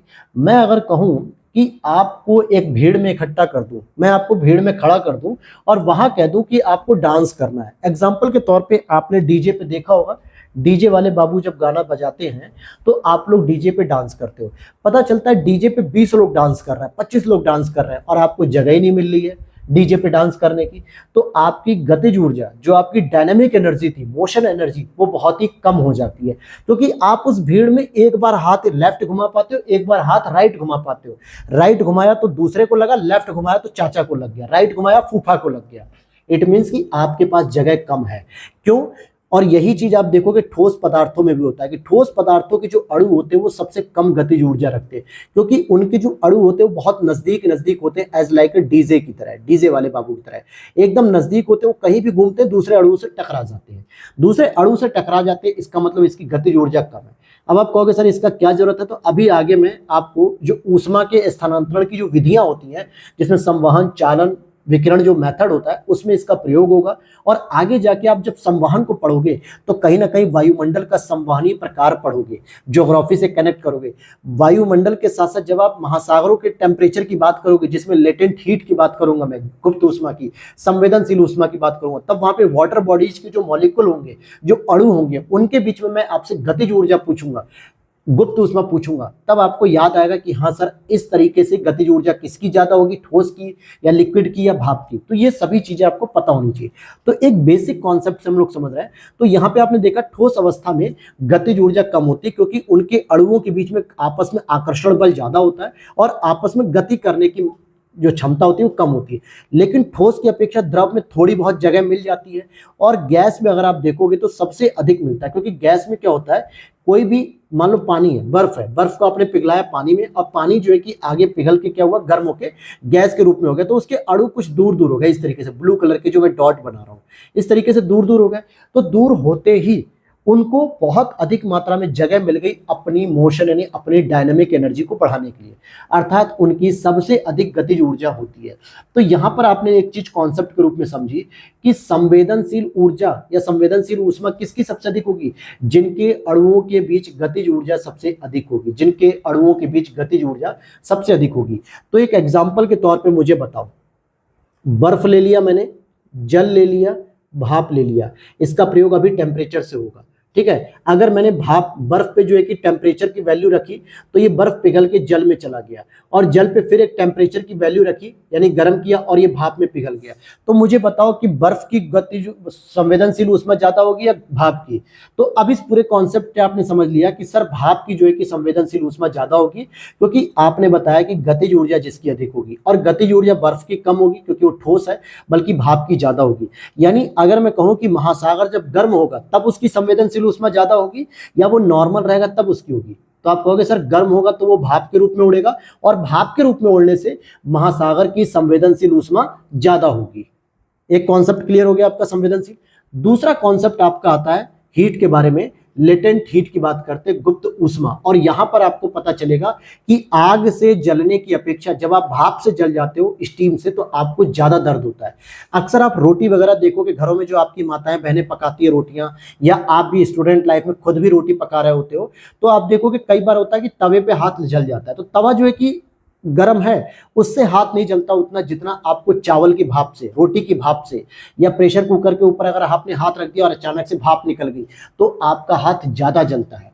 ट्रायल मत करने लगना अभी घर पे, पता चले आपका हाथ जल जाए, कहोगे सरद सर ने हाथ जलवा दिया। लेकिन ये रियलिटी है, आपका कभी भी हाथ जले या भाप से या कुछ भी, तो एक इमेजिनेशन करना और वैल्यू क्रिएट करना, आप ऑब्जर्व करना। तो अब यहाँ पे क्योंकि उसमें संवेदनशील ऊष्मा ज्यादा होती है। अब उसी तरीके से एक लेटेंट एनर्जी है, लेटेंट एनर्जी की भी बात वही है कि अणुओं के मध्य अगर दूरी ज्यादा होगी तो उसकी भी गुप्त ऊष्मा ज्यादा होगी। और अब मैं यहाँ पे फिर से वही क्वेश्चन रखता हूँ कि बर्फ हो गया, जल हो गया, भाप हो गया, तो भाप की गुप्त ऊष्मा ज्यादा है कि नहीं, मतलब भाप के अंदर गुप्त ऊष्मा ज्यादा है कि नहीं है, बिल्कुल है सर। और संवेदनशील ऊष्मा भी भाप के अंदर ज्यादा है, क्योंकि ठोस के अणुओं के बीच में दूरी कम है, गैस यानी द्रव के अणुओं के बीच में दूरी ज्यादा है, लेकिन वही गैस की बात करेंगे तो इनके अणुओं के बीच में दूरी ज्यादा है। अर्थात मैं यहाँ पे कह सकता हूँ एक इन शॉर्ट कि अणुओं के मध्य अगर दूरी ज्यादा होगी तो उनके बीच आकर्षण बल कम लगेगा और जिससे पदार्थ की अवस्था में परिवर्तन होने लगेगा। इसका मतलब हो गया कि भाप की गुप्त ऊष्मा भी ज्यादा होती है, भाप की संवेदनशील ऊष्मा भी ज्यादा होती है। तो सिंपल सी बात है, दोनों में एक बेसिक अंतर आता है। जो संवेदनशील ऊष्मा होती है वो गतिज ऊर्जा को मैटर करती है। ध्यान देना, गतिज ऊर्जा जिसकी कम होगी उसमें जो है कि संवेदनशील ऊष्मा कम होगी। गतिज ऊर्जा जिसकी सबसे अधिक होगी, यानी भाप की गतिज ऊर्जा ज्यादा है, उनके अणुओं के बीच में ज्यादा घूमने फिरने को, डीजे पे डांस करने को मौका मिल रहा है, क्योंकि डीजे फिर एक ही आदमी डांस कर रहा है और वो आप खुद हो, या फिर दूसरा एक और बंदा, जिससे पूरे डीजे पे आप दो ही लोग डांस करो, प्रॉपर आपको जगह मिल रही है गैस के अणुओं की तरह और आप मस्त गतिज ऊर्जा कर रहे हो, यानी आपकी संवेदनशील ऊष्मा ज्यादा बढ़िया होगी। वहीं अगर यहाँ पे अगर आप गुप्त ऊष्मा की बात करोगे तो यहाँ पे आकर्षण बल को फोकस किया था कि अगर अणुओं के मध्य दूरी ज्यादा है, इट मींस कि आकर्षण बल कम है, तो उसकी गुप्त ऊष्मा ज्यादा होगी। लेकिन इन शॉर्ट में अगर आपको कहूं कि भाप की संवेदनशील ऊष्मा भी ज्यादा है क्योंकि उनके अणुओं के बीच गतिज ऊर्जा ज्यादा है, और भाप की गुप्त ऊष्मा भी ज्यादा है क्योंकि उनके अणुओं के बीच आकर्षण बल न्यूनतम है, यानी दूरी ज्यादा है। यहां तक ये चीजें समझ में आ गई, ठीक है, हीट के बारे में। अब इसके कॉन्सेप्ट को मैं जलवाष्प से जोड़ना चाहूंगा, वाटर बॉडीज से। क्यों जोड़ूंगा? क्योंकि हीट से हमारी वाटर बॉडीज भी चेंज होती है, तो भाई इसके बारे में आपको पता होना चाहिए। जैसे अगर मैं कहूं, पहले जलवाष्प न मान के पहले मैं जल को मानता हूं, ठीक है, ये जल है दोस्तों।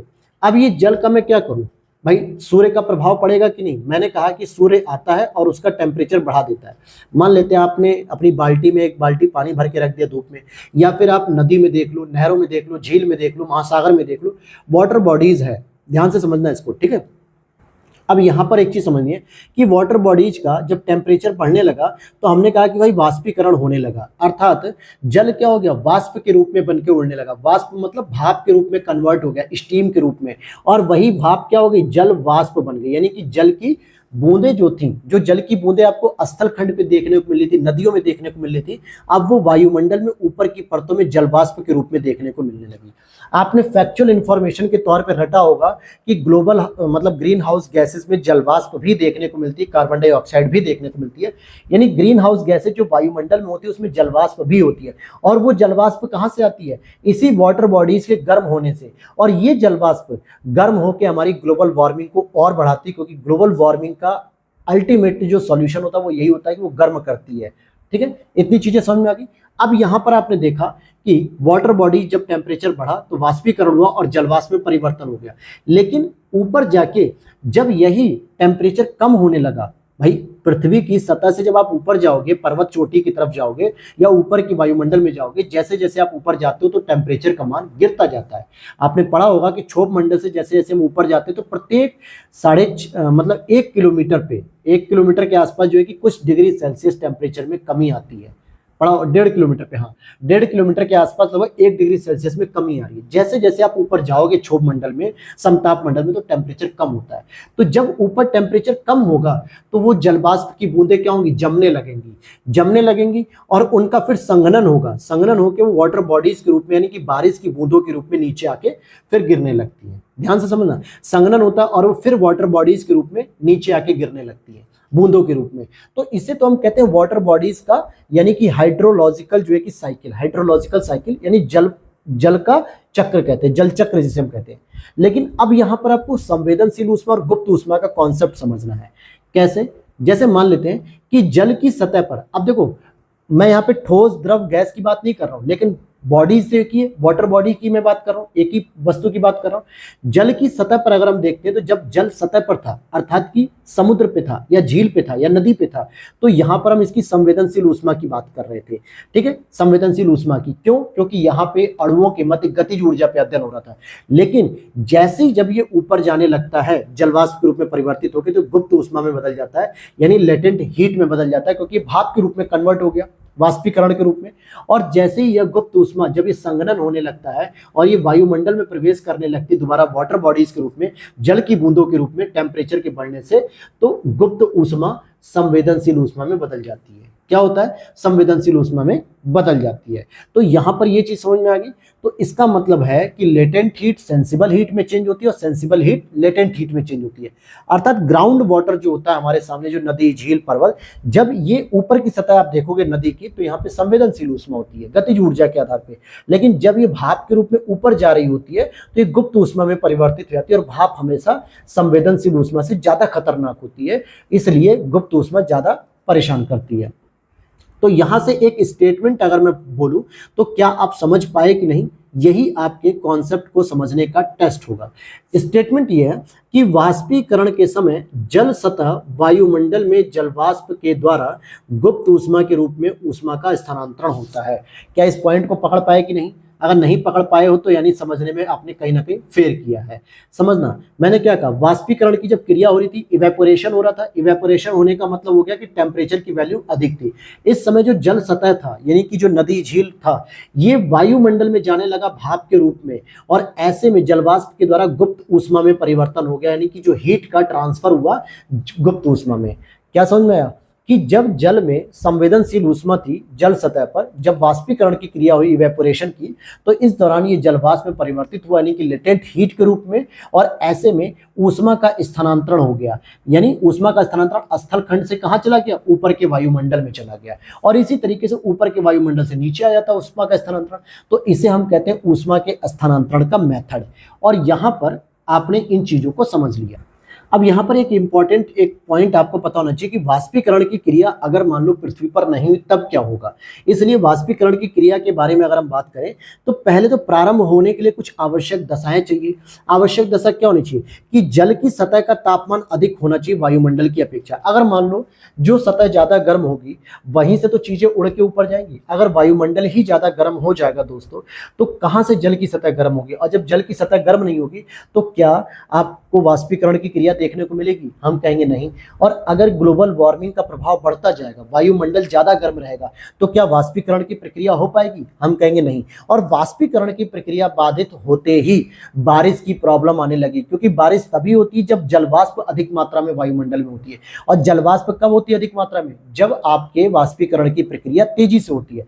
लेकिन जब वायुमंडल ही ज्यादा गर्म हो जाएगा ग्रीन हाउस गैसेस से, तो जलवाष्प नहीं बनेगा, और जलवाष्प नहीं होगा तो वायुमंडल मतलब कि बारिश नहीं होगी। तो ये एक प्रॉब्लम आ सकती है, इसीलिए ये दिक्कत आती है। तो आपको ये देखना होगा कि इसे प्रारंभ करने के लिए जो आवश्यक दशाएं हैं उनमें जल की सतह का तापमान अधिक होना चाहिए वायुमंडल की अपेक्षा। अर्थात जैसे मान लो ये एक वाटर बॉडीज है और ये स्थल खंड है, ठीक है, लैंड है, यानी कि एक तरीके से कोस्टल रीजन वाला। तो यहाँ पे जो जल का तापमान है ये अधिक होना चाहिए वायुमंडल के तापमान से, ठीक है। तो इसलिए वाष्पीकरण की प्रक्रिया शुरू हो जाएगी। और जब वाष्पीकरण चल रहा होता है तो उस दौरान क्या परिवर्तन होता है? जो जल में संवेदनशील ऊष्मा होती है ये भाप के रूप में लेटेंट हीट में कन्वर्ट हो जाती है। अर्थात जल की सतह का तापमान इस समय गिर जाएगा कि नहीं गिर जाएगा? भाई मुझे एक चीज बताओ, मान लेते हैं कि ये जो वाटर बॉडीज है, ठीक है, ये एक वाटर बॉडीज है मान लेते हैं, ठीक है। इस समय वाष्पीकरण की प्रक्रिया हो रही थी, अचानक से टेम्परेचर बढ़ता जा रहा था और बहुत तेजी से जो है कि भाप के रूप में ऊपर जा रही थी। यानी सारी की सारी जो सेंसिबल हीट थी ये लेटेंट हीट में, गुप्त ऊष्मा में कन्वर्ट हो रही है। तो ये जो बची हुई वाटर बॉडीज है इसका टेम्परेचर गिर जाएगा कि नहीं गिर जाएगा? तो आप कहोगे हाँ सर ये टेम्परेचर गिर जाएगा। अगर ये टेम्परेचर नहीं गिरेगा तो इट मीन्स कि गुप्त ऊष्मा में ऊपर जा ही नहीं रही है। इसीलिए मैंने यही तो बताया ऊपर कि गुप्त ऊष्मा के रूप में क्या हो रहा है? ऊष्मा का स्थानांतरण हो रहा है, अर्थात तापमान में गिरावट आएगी। इसका मतलब है कि जब भी वाष्पीकरण की प्रक्रिया होती है तो जल की जो संवेदनशील ऊष्मा होती है वो भाप की गुप्त ऊष्मा में कन्वर्ट हो जाती है, जिससे वाटर बॉडीज का टेम्परेचर क्या होता है? कम हो जाता है। और इस कॉन्सेप्ट को मैं यूज करूंगा आगे चल के महासागर के रूप में जब ओशिनोग्राफी पढ़ाऊंगा, क्योंकि तापमान ही सबसे ज्यादा प्रभावित करेगा। ये मान लो वाटर बॉडी ये कब ठंडी होगी? जब वाष्पीकरण की प्रक्रिया कंप्लीट हो रही होगी। और अगर मान लो अंत में प्रभाव अगर देखोगे कि जल की सतह का तापमान और वायुमंडल की सतह का तापमान बराबर हो गया ना, तो प्रक्रिया रुक जाएगी। भाई न तो तापमान प्रॉपर मिल पा रहा है जल की सतह को गर्म होने के लिए, और ना वायुमंडल की सतह का तापमान कम हो रहा है कि जिससे वो नमी खींचे, वाष्प खींचे। तो ऐसे में तो प्रक्रिया रुक जाएगी, और ये एक आदर्श दशा होती है जो समांतर नहीं देखने को मिलती है। तो ये वाष्पीकरण की प्रक्रिया थी जो आपको पता होनी चाहिए। अब यहां से एक हमारा अगला पॉइंट शुरू हो जाएगा, जिस पॉइंट का हम नाम कहेंगे ऊष्मा स्थानांतरण, यानी कि methods of transfer of heat. लेकिन इसको पढ़ने से पहले इस पूरे कॉन्सेप्ट को आपको समझना पड़ेगा, जल चक्र जिसको हम कहेंगे, हाइड्रोलॉजिकल साइकिल जिसे हम कहेंगे। कि किस प्रकार से वर्षा के लिए उपयुक्त दशाएं तैयार होती और उन उपयुक्त दशाओं के बाद क्या होता है कि वर्षा होने के लिए एक आदर्श स्थिति पैदा होती है। जैसे मान लेते हैं कि ये तो पूरा एक स्थल खंड है, ठीक है, ये जो लाइन दिख रही है ये आपको स्थल खंड है, लेकिन ये उस तरीके से जिगजैग फॉर्म में जो दिख रहा है ये आपकी वाटर बॉडीज है। इस वाटर बॉडीज में क्या होने लगा, टेम्परेचर अधिक होने लगा और वाष्पीकरण बढ़ने लगा। और टेम्परेचर कब अधिक होगा, रात में होगा या दिन में होगा, तो आप कहोगे सर दिन में होगा, जब सूर्य की किरणें उस वाटर बॉडीज पे सीधे पड़ेंगी, यानी नदी पे, झील पे, तालाब पे, झरने पे, महासागर पे, समुद्र पे, किसी भी प्रकार के वाटर बॉडीज पे जब टेम्परेचर, सूर्य की किरणों का प्रभाव सीधे पड़ता है तो वाष्पीकरण होता है और ऐसे में ये पानी फिर भाप के रूप में उड़ना लगता है, भाप के रूप में ऊपर जाता है और वायुमंडलीय आर्द्रता का मान बढ़ने लगता है। आर्द्रता का मतलब क्या होता है, ह्यूमिडिटी, ह्यूमिडिटी का मतलब क्या होता है, आर्द्रता। आप कहोगे सर इंग्लिश हिंदी मत बताओ, मेन चीज बताओ। इसको हम आम भाषा में वाष्प भी कहते हैं, यानी कि भाप कहते हैं। अर्थात जब ये वाटर बॉडीज गर्म होने लगेगी तो यहाँ से टेम्परेचर बढ़ने से वाष्पीकरण होगा और यहाँ से इस वाटर बॉडीज से क्या होगा, कुछ भाप के रूप में पानी ऊपर उड़ जाएगा, अर्थात वायुमंडल की आर्द्रता बढ़ने लगेगी। अब यहाँ पर एक चीज आपको समझना है कि जब वायुमंडलीय आर्द्रता खूब अधिक बढ़ जाएगी तो ऐसे में जब गर्म हवाएं, शुष्क हवाएं जब यहां पर आके टकराती हैं तो जल की बूंदों या हिम कणों में इनका फिर परिवर्तन होने लगता है और यही परिवर्तन जब जल की बूंदें भारी हो जाती है तो ये वायुमंडल में रुक नहीं पाती बल्कि भारी होने के कारण नीचे गिरने लगती है और नीचे गिरने पे ही हम इसे क्या कहते हैं कि ये बारिश होने लगती है। बारिश के कॉन्सेप्ट में पूरी बातें बताऊंगा कि कैसे बादल का निर्माण होता है, कैसे बादल बनने में एक न्यूक्लियस यानी केंद्रक की जरूरत पड़ती है, उसके बिना बादल का निर्माण नहीं हो सकता, फिर बारिश का निर्माण नहीं हो सकता, ये सारी चीजें। फिर यही वाटर बॉडीज क्या होती है, फिर से दोबारा आ जाती है, यानी कि जल की बूंदें होती है फिर वापस आ जाती है और यही हाइड्रोलॉजिकल साइकिल संपन्न होता है। अब इसको एक एक करके समझ लेते हैं। जब जल की सतह का तापमान बढ़ेगा तो जलवाष्प में परिवर्तन होगा, अर्थात वाष्पीकरण के दौरान। तो ऐसे में जल की सतह का तापमान फिर कम हो जाएगा कि नहीं हो जाएगा, जब सारा का सारा जो सेंसिबल हीट था, संवेदनशील ऊष्मा, वो गुप्त ऊष्मा में कन्वर्ट हो चुकी जलवाष्प के रूप में वायुमंडल के ऊपरी परतों में, जहां पे वायुमंडलीय आर्द्रता या जलवाष्प की मात्रा बढ़ गई। तो ऐसे में जल की सतह का तापमान तो कम हो गया और जब ये वायुमंडलीय आर्द्रता का मान बढ़ने लगता है तो धीरे धीरे यहाँ पे संघनन होने लगता है, यानी वायु ठंडी होने लगती है। यानी वायु का तापमान जब ठंडा होगा तो यहाँ पे जलवाष्प के रूप में कन्वर्ट होगा और यही जल की बूंदे या हिमकणों में बादल का निर्माण होने लगता है और वर्षा होती है। ठीक है, अर्थात गुप्त ऊष्मा फिर से किस में कन्वर्ट हो रही है, सेंसिबल हीट में कन्वर्ट हो रही है, अर्थात संवेदनशील ऊष्मा में। जबकि यहाँ पे क्या हो रहा था, जल की सतह का जब तापमान बढ़ा तो संवेदनशील ऊष्मा गुप्त ऊष्मा में परिवर्तित हुई। तो यहाँ तक के सारे कॉन्सेप्ट को आपने समझ लिया होगा, मैं उम्मीद करता हूँ। और इसके बाद हम लोग पढ़ेंगे methods of transfer of heat, यानी कि हीट का ट्रांसफर करने के लिए कौन कौन से मेथड होते हैं। सिंपली आपने साइंस में रेडिएशन को पढ़ा होगा, कंडक्शन को पढ़ा होगा, कन्वेक्शन को पढ़ा होगा और एडवेक्शन को, लेकिन ज्योग्राफी में जो सबसे अधिक यूज होगा वो होगा कन्वेक्शन का और एडवेक्शन का। उसमें भी सबसे इंपॉर्टेंट ये होता है कन्वेक्शन, यानी संवहन। जो वायु का आरोहण और अवरोहण होता है वो इसी संवहन के आधार पर ही होता है। लेकिन मैं चारों मेथड पढ़ाऊंगा क्योंकि चारों का कहीं ना कहीं थोड़ा थोड़ा यूज होता है, लेकिन उसमें सबसे इंपॉर्टेंट होता है संवहन। लेकिन ये सारी चीजें हम लोग कल की क्लास में कवर करेंगे और कल की ही क्लास में दोस्तों आपको एल्बिडो वाले कॉन्सेप्ट को भी मैं पढ़ाऊंगा, जो कई बार प्रीलिम्स में और मेंस में पूछता है कि एल्बिडो क्या होता है, कैसे इससे तापमान पे प्रभाव पड़ता है कि नहीं पड़ता है, और फिर एल्बिडो कौन कौन निर्धारित करते हैं, एल्बिडो कब कम होगा कब ज्यादा होगा, ये सारी चीजें हम लोग कल की क्लास में कवर करेंगे। उम्मीद करता हूं आज की क्लास बहुत अच्छी लगी होगी आपको। अगर चैनल पे पहली बार हो तो सब्सक्राइब कर लेना और साथ में वीडियो के नीचे दिए गए टेलीग्राम चैनल को ज्वाइन कर लेना। वहां पर मैं बहुत सारी फ्री पीडीएफ जो अवेलेबल होती है वो मैं पोस्ट करता रहता हूँ, क्लास की अपडेट मिलती है वहां पे, आपसे डिस्कशन ग्रुप में आपकी क्वेरीज को भी रिप्लाई करता हूँ, तो बहुत अच्छा रहता है वो ग्रुप, आप ज्वाइन कर सकते हो। टेलीग्राम को कोई चार्ज नहीं है। और अगर आप इसकी पीडीएफ आपको ये पसंद आ रही हो, आप बाई करना चाहते हो, तो फिर से मैं नंबर लिख देता हूँ एक बार दोबारा, ताकि आप लोग देख लीजिए इस नंबर को और यहाँ पर आप व्हाट्सअप करिए, वहां पे आपको रिप्लाई मिल जाएगा। तो मिलते हैं नेक्स्ट वीडियो में, और नेक्स्ट वीडियो आपकी होगी इकोनॉमिक्स के क्लास की। और आज मैं यूपीएससी के भी टेस्ट पेपर कराऊंगा, जो 6 से 7 लेक्चर हमने कंप्लीट किए थे, क्योंकि अब मैं काफ़ी मतलब कि काम वर्कलोड जो था वो सारे के सारे कंप्लीट हो गए, तो अब फ्री हूँ और रेगुलर अब आपको क्लासेस करूंगा और जरूरत पड़ने पे आपको यूपीएससी और यूपीपीसीएस आरओ एग्जाम्स, इन सभी के लिए मैं आपको बीच बीच में वीडियो के माध्यम से गाइड करता रहूंगा। तो मिलते हैं नेक्स्ट वीडियो में। Thanks for watching.